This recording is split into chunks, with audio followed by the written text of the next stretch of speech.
साथियों नमस्कार। आज का टॉपिक बहुत इम्पोर्टेंट है। यदि आप लोक अदालत के अंदर अपना लोन माफ़ करवाने या लोन सेटलमेंट करवाने की सोच रहे हैं और आपको लोक अदालत का नोटिस आया है तो ये वीडियो आपके लिए बहुत ही महत्वपूर्ण है। क्या आपको लोक अदालत में जाना चाहिए या नहीं जाना चाहिए? जाना चाहिए तो क्या बात करनी चाहिए, उसी मुद्दे पर आधारित है ये वीडियो। अधिक से अधिक लोगों तक शेयर करने की जिम्मेदारी आपकी है, क्योंकि कोई लोन डिफॉल्टर मेरे हिसाब से ऐसा नहीं होगा जिसको कि लोक अदालत का नोटिस नहीं आया होगा। अब YouTube पे जाएंगे, सोशल मीडिया पे जाएंगे, ऐसे ढेरों वीडियो मिलेंगे जहां ये लिखा होगा कि लोक अदालत में आप 85% तक अपने लोन सेटलमेंट करा सकते हैं, 90% का वेवर पा सकते हैं, 10% में लोन सेटलमेंट करवा सकते हैं और लोन माफ भी करवा सकते हैं। आज विस्तृत चर्चा इसी मुद्दे पर होनी है। क्या है लोक अदालत? लोक अदालत का नोटिस आया और आप गए तो क्या होगा, नहीं गए तो क्या होगा, लोन माफ होगा, लोन सेटलमेंट होगा, इन्हीं मुद्दों पे चर्चा। साथियों की विषम परिस्थिति और आर्थिक हालातों के चलते यदि आप लोन का भुगतान नहीं कर पा रहे हैं तो इसके लिए खुद को गिल्टी और गुनहगार समझने की भूल मत कीजिएगा। आप अकेले नहीं हैं। हिंदुस्तान में ऐसे करोड़ों लोग हैं, करोड़ों लोग जो कि विषम परिस्थिति और आर्थिक हालातों से लोन डिफॉल्ट का शिकार हुए हैं। कई लोग अपनी जिंदगी को दांव पर लगा देते हैं, कई लोग अपना घर परिवार, अपने समाज को छोड़कर कई गुमनामी की जिंदगी जीते हैं। कई लोग अंदर ने अंदर अपना दर्द महसूस करते हैं कि मैंने बहुत बड़ी गलती कर दी और मैं बहुत बड़ा अपराधी हूं। तो दिमाग से निकाल दीजिए इस वहम को, क्योंकि आप कोई विलफुल डिफॉल्टर नहीं है। आपने जानबूझकर अपने लोन डिफॉल्ट नहीं किए।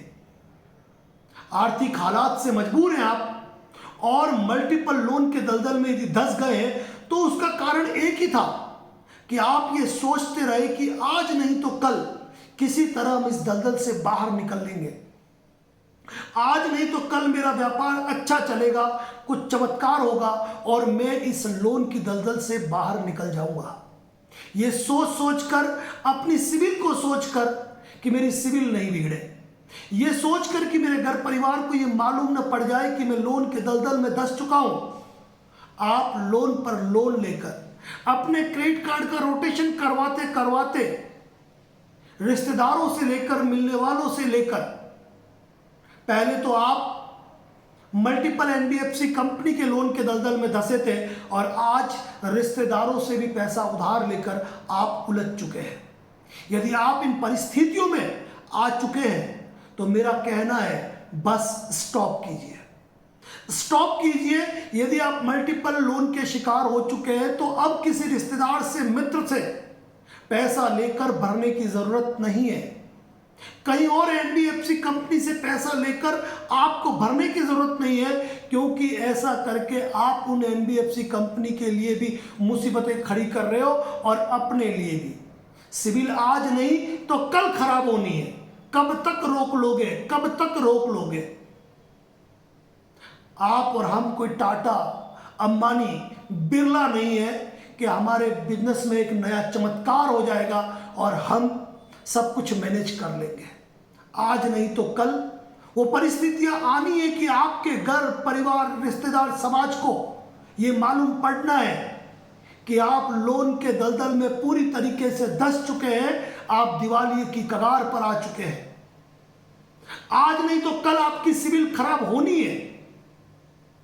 इसीलिए यदि आप 5, 10, 15 लोन में फंस चुके हो ना, तो और ये गलती मत कीजिए, और ये गलती मत कीजिए। किसी अच्छे लीगल एक्सपर्ट की राय लीजिए।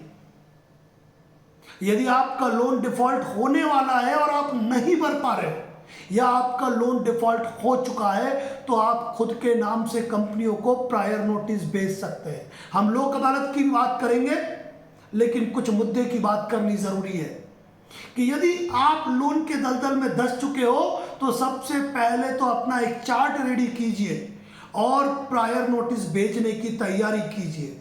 मैं आपको पहले ही कह देता हूं कि प्रायर नोटिस का चमत्कार आपको यह नहीं मिलने वाला है कि कंपनी आपके लोन मोरेटोरियम और लोन रिस्ट्रक्चर की एप्लीकेशन को स्वीकार कर लेगी, लेकिन एक परफेक्ट प्रायर नोटिस जो किसी लीगल एक्सपर्ट के हाथ से बना हो ना, आप यकीन मान के चलना, अच्छी से अच्छी कंपनियां उसका जवाब नहीं दे पाती है। आपके प्रायर नोटिस के अंदर सेक्शन 25 बीएनएस 316 318 आर्बिट्रेशन और रिकवरी एजेंट हरेसमेंट से बचाव की संपूर्ण बातें होनी चाहिए। इस चीज को आप अच्छी तरीके से ध्यान रख लीजिए। प्रायर नोटिस भेजने के बाद आपको यह परवाह नहीं करनी है कि कंपनी ने उसका जवाब दिया या नहीं दिया। कंपनी ने आपको मोरेटोरियम रिस्ट्रक्चर दिया या नहीं दिया या ना कह दिया, कोई फर्क नहीं पड़ता है। लेकिन एक परफेक्ट लीगल एक्सपर्ट से यदि आप अपना प्रायर नोटिस जरिए स्पीड पोस्ट बेचते हैं तो ये मान के चलिए कि कंपनी उसका पूर्ण रूपेण तथ्यों पर आधारित जवाब नहीं दे सकती है। और जब आप प्रायर नोटिस दे देते हैं उसके बाद बचता क्या है? Recovery visit, home visit, phone calls. मैं तो खुला कहता हूं कि जो इलीगल रिकवरी एजेंट फोन करते हैं बिना डीआरए, बिना खुद की एम्प्लॉय आईडी बताए, बिना खुद का परिचय बताए, आपको उनसे बात करने की भी जरूरत नहीं है। आप ऐसे फर्जी रिकवरी एजेंट को कॉल ब्लॉक करें। और रही बात होम विजिट की, तो एक बात ध्यान रखिए, आरबीआई की गाइडलाइन तो है ही है, लेकिन एडवोकेट नरेंद्र जोशी की गाइडलाइन ये है कि जब भी आपके घर पे कोई रिकवरी एजेंट विजिट करता है तो आप उससे वीडियो रिकॉर्डिंग मोड पर बात कर सकते हो। यदि एक अच्छा रिकवरी एजेंट आपके पास आता है और तरीके से बात करता है तो उसको रिकॉर्डिंग का कैसा डर तो उसका होगा ना जिसके मन में चोर बैठा होगा। और ऐसे फर्जी रिकवरी एजेंट को मशहूर करते हैं हम हमारे advocate Narendra Joshi Facebook page पर। और अगर आपको रिकवरी एजेंट का डर सताता है ना तो अपने नाम का खुद एक व्हाट्सएप पे नाम सेव कर लीजिए और ऐसे ढेरों वीडियो जो रिकवरी एजेंट के पोस्टमार्टम के हैं अपने व्हाट्सएप में शामिल कर लीजिए। और जो रिकवरी एजेंट आपको घर आकर गुंडागर्दी करने की धमकी देता है ना, उनको एक साथ शेयर कर दीजिए और कहिए कि मेरे घर पे आओगे तो कंप्लीट डॉक्यूमेंट के साथ आना, और बिना डॉक्यूमेंट के आओगे तो वीडियो रिकॉर्डिंग मोड पे बात होगी। होगा क्या? रिकवरी एजेंट से मुक्ति पाओगे। आपके कॉन्टेक्ट लिस्ट में फोन करते हैं ना, कंप्लेंट फाइल कीजिए कंपनी की मेल आईडी पर cybercrime.gov.in पर। और अगर 30 दिन में कंपनी सॉल्यूशन नहीं करती है, टर्मिनेशन लेटर नहीं देती है इन रिकवरी एजेंट के, तो आरबीआई लोकपाल को CRPC@RBI CRPC की जो मेल है उस पे मेल पे कंप्लेंट फाइल कर दीजिए। यकीन मान के चलना साथियों, जब आप ये तमाम चीजें करोगे ना तो आपके अधिकारों की रक्षा होगी। माननीय सर्वोच्च न्यायालय ने भी कहा है कि किसी इंसान के लिए लोन की ईएमआई भरने से ज्यादा महत्वपूर्ण उसकी मूलभूत आवश्यकता है, उसकी बीवी बच्चों की जरूरत है, बच्चों की शिक्षा और एजुकेशन है। लोन डिफॉल्ट होना कोई क्राइम कंसीडर नहीं होता है।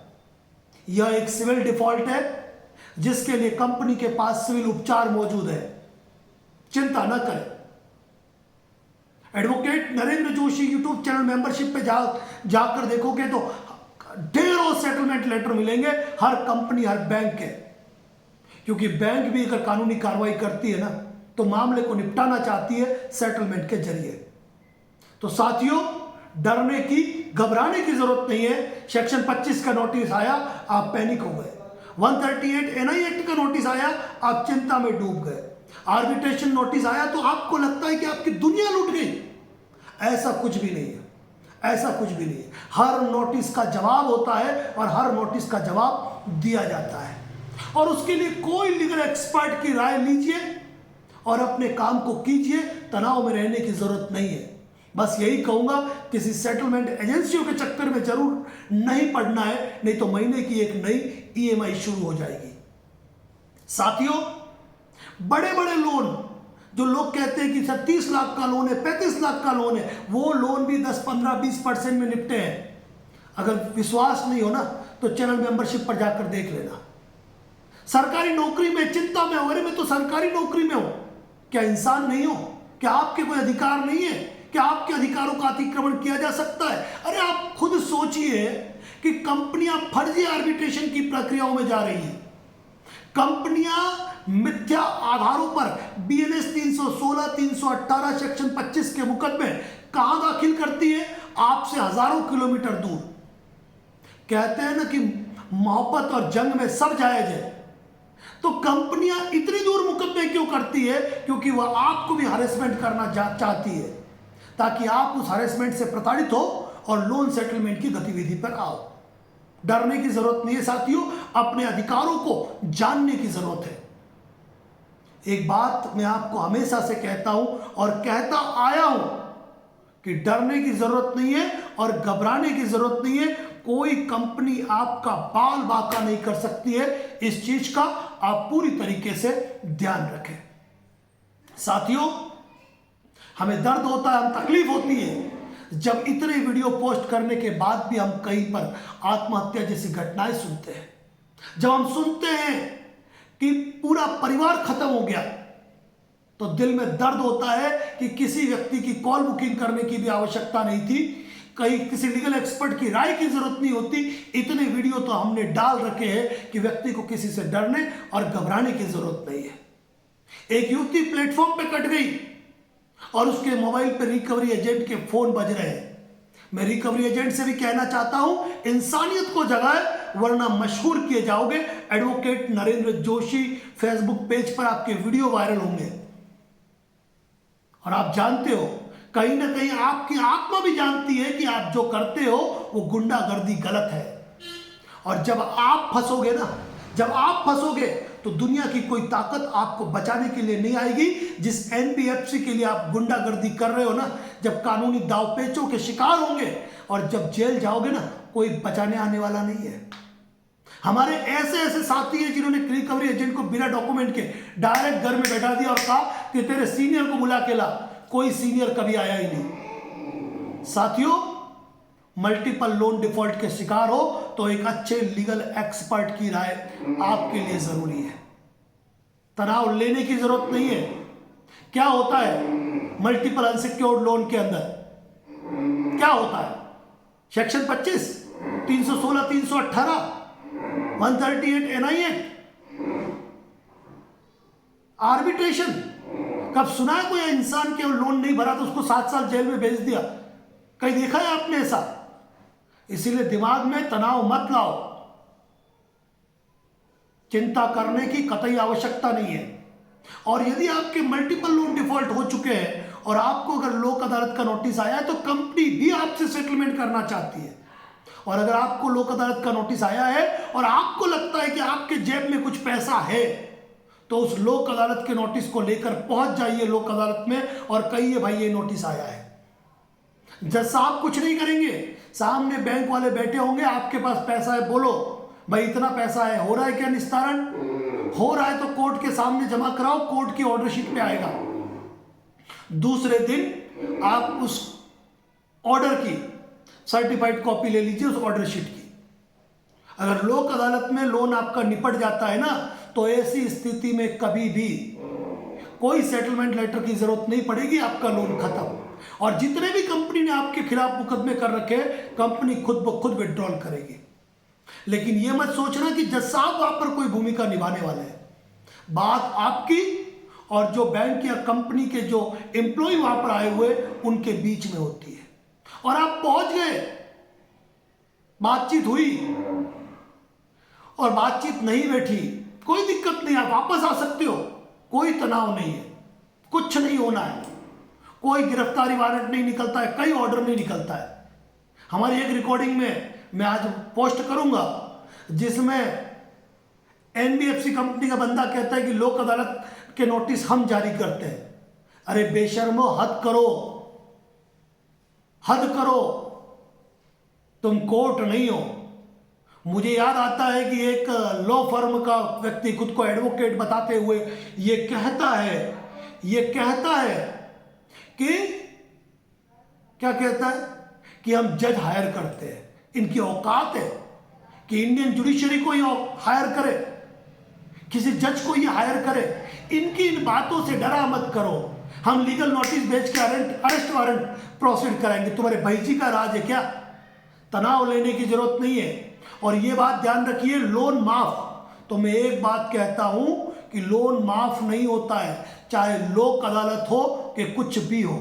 लोन कभी किसी का माफ नहीं होता। हाँ, आप नहीं भरोगे, राइट ऑफ हो जाएगा, डूबा रहेगा पैसा, लेकिन वो माफ नहीं कहा जाता है।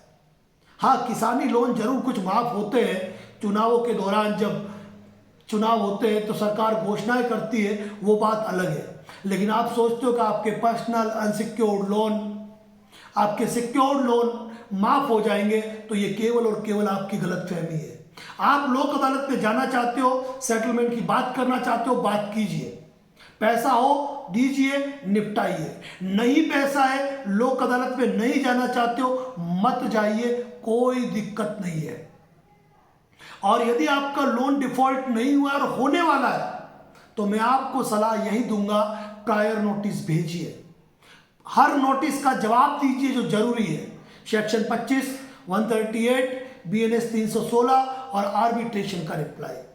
आर्बिट्रेशन का रिप्लाई कई लोग कहते हैं कि एक बार देना है, भविष्य में नहीं देना है, तो ये गलती आपको नहीं करनी है। जब आपको आर्बिट्रेशन प्रक्रिया का सेक्शन 21 का जवाब आता है, तो आपको उसका जवाब देना है। जब सेक्शन 11-12 का नोटिस आता है, आपको उसका जवाब देना है। जब आर्बिट्रेटर का फर्स्ट हियरिंग का नोटिस आता है, आपको उसका जवाब देना है। उसके बाद आर्बिट्रेटर आपको 2 बार 3 बार जितनी बार नोटिस भेजे, आप जवाब देते रहो। जरिए पोस्ट, डाक रसीद, जवाब की कॉपी और डिलीवरी रिपोर्ट संभाल के रखिए। एक पक्षीय आर्बिट्रेटर यदि कोई अवार्ड कर भी देगा ना, तो कोर्ट में एग्जीक्यूट नहीं हो पाएगा। इस चीज को ध्यान में रखिए। लेकिन आपके पास जवाब की कॉपी, डाक रसीद, डिलीवरी रिपोर्ट होनी चाहिए। यदि कंपनी अपने फेवर के किसी भी आर्बिट्रेटर ट्रिब्यूनल को अपॉइंट करके किसी आर्बिट्रेटर को अपॉइंट करती है और आपने परमिशन ग्रांट नहीं किए और आपने अगर लगातार जवाब दिए है ना, तो दुनिया की कोई ताकत आपके घर का चम्मच नहीं उठा सकती है। आर्बिट्रेटर उनका हो सकता है, आर्बिट्रेटर ट्रिब्यूनल उनका हो सकता है, लेकिन जिस कोर्ट में एग्जीक्यूट होने के लिए आएगा ना, वो कोर्ट उनकी नहीं है। वहां जब कोर्ट देखेगी कि लगातार आर्बिट्रेशन पर ऑब्जेक्शन दिए गए हैं, इसके बाद भी आर्बिट्रेटर ने मात्र अपनी फीस प्राप्त करने के मकसद से एक पक्षीय कार्रवाई करके आर्बिट्रेशन की कार्रवाई की है और अवार्ड पास किया है, तो ऐसे अवार्ड पर आदेश नहीं होता है। डरने की जरूरत नहीं है। ऐसा आदेश केवल रिकवरी एजेंट लेकर घूमेंगे, आपके पास आएंगे और कहेंगे कि हमने आर्बिट्रेशन पे अवार्ड पास किया है, अब देखो हम क्या क्या करते हैं। क्या क्या करते हो? अरे जाओ ना कोर्ट में, इसको एग्जीक्यूट कराओ। कोर्ट से मुझे नोटिस आएगा, मैं कोर्ट में अपना जवाब पेश करूंगा। साथियों, डरने की, घबराने की कतई आवश्यकता नहीं है। हाल ही बॉम्बे हाईकोर्ट का डिसीजन आप जानते हो, जहां आर्बिट्रेटर ट्रिब्यूनल ने एक आर्बिट्रेटर को अपॉइंट किया और अवार्ड पास हुआ, उसको सीधा सा खारिज कर दिया गया। उनके प्रार्थना पत्र को ही डिसमिस कर दिया गया। और ऐसी स्थितियों को देखकर आर्बिट्रेटर ट्रिब्यूनल के अंदर भी होश उड़े हुए हैं, आर्बिट्रेटर के होश उड़े हुए हैं। और कई साथियों के आर्बिट्रेटर जो प्रक्रियाएं चल रही थी, खुद क्लेमेंट कंपनी ने उन प्रक्रियाओं को विड्रॉल कर लिया। साथियों, अपने अधिकारों को जानो, घबराओ मत, डरो मत, कुछ नहीं होता है, कुछ नहीं होता है। बस गलत कदम मत उठाना। और लोक अदालत का नोटिस आपको आया है, आप जाना चाहते जाए, आप नहीं जाना चाहे मत जाए, आपकी इच्छा है। पैसा नहीं है, जाके क्या करोगे? और कई लोगों का सवाल है, सर मुझे तो नोटिस आया ही नहीं और मैं लोन सेटलमेंट करना चाहता हूं, मेरे 3-4 महीने से डिफॉल्ट हो चुका है। तो हमारे इसी चैनल पर सीधी बात नो बकवास पार्ट 12 पोस्ट किया हुआ है, उसको देख लीजिए, आपके सवाल का जवाब उसमें मिल जाएगा। लेकिन आपको नोटिस नहीं आया है तो आपको जाने की कहीं पर भी आवश्यकता नहीं है। साथियों, इसी प्रकार की बेबाक आवाज में बेबाक राय आपको मिलती है advocate Narendra Joshi YouTube channel और फेसबुक पेज पर। इतनी उम्मीद तो कर सकता हूं कि आप इन वीडियो को शेयर करें। और एक बात और कहूंगा, चैनल पर नए हैं तो फॉलो और सब्सक्राइब जरूर करें, क्योंकि जब भी हम कहेंगे हर बात खुले अंदाज में कहेंगे। हमारे ढेरों साथी है जो हमसे राय मशवरा प्राप्त करते हैं और आज इस लोन की दलदल से पूरी तरह निकल चुके हैं। 50% निकल चुके हैं, 70% निकल चुके हैं और आज कम से कम उनके डर में उनके मन में कोई डर, कोई खौफ, कोई आतंक नहीं है। तो साथियों, डरना मना है, डरना मना है। और अगर आपको रिकवरी एजेंट से डर लगता है ना, तो सिर्फ 2 दिन टाइम दीजिए हमारे फेसबुक पेज को और पूरे फेसबुक पेज को विजिट कीजिए। दावा करते हैं आपके मन से हर डर, हर खौफ निकल जाएगा। Thank you so much. जय हिंद, जय भारत, जय मेवाड़। और यदि किसी विशेष मुद्दे पर हमसे बात करना चाहे तो जो नंबर दिख रहा है उस नंबर पे आप व्हाट्सअप कर सकते हैं। Thank you so much. जय हिंद, जय भारत, जय मेवाड़।